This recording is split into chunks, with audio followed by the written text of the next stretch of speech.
basi ko na siso ko tuta tangawisi nanga na tie na mai yango na tie na mai yao yango na tie na mai après na ko passa ngo soki na passe nde na tie na milangi siko oyo na tiki na liboka oyo eza ya kobaka na tie ya kobaka yango babakaka po ya mosusu mutiopo ebimaka nde yango kalma nango yango yango babakaka mutiopo ekobima ndeni ebimaka mpo na hémoroïde mingi babima mitiopo hémoroïde soki ekomela nde ebimisaka mutiopo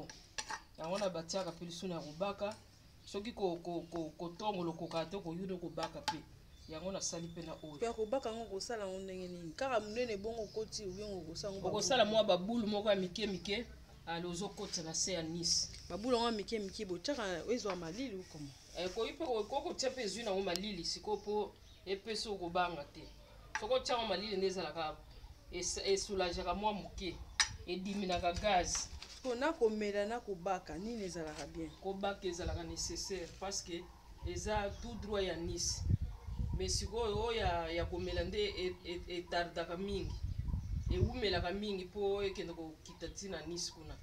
mais soki obaki mbala moko ozwi guérison na mokuna bato so babangaka kobaka wana eswaka makasi eswaka makasi me kosupporte kaka eza maladi te kisi nyonso eswaka kaka conseiller na bato nini oyo balingaka tangawisi te bato balingaka tangawisi te na koregrete mingi parce que bozotambola badouleur ya mikongo badouleur ya mikongo ezokosila parti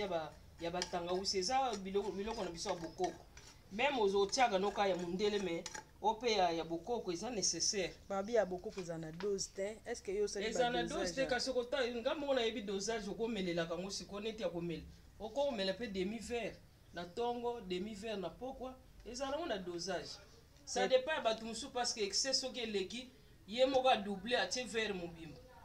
me na ndenge moto akoki kolandela yango soki olandela yango okomela demi verre na tongo demi verre na pokwa to basi oyo babima mopepe bakoki komela basi oyo surtout basi oyo baboti sika yo mwasi soki oboti sika avomela tangawisi mpo okokisa 3 mois okokisi 3 mois nde nsima nango obandi komela batangawisi wana parce que eza na bato mosusu mpe bakota mopepe apartir ya tangawisi nde nzoto ekozonga bien yango wana tosala batangawisi wana ezali kisi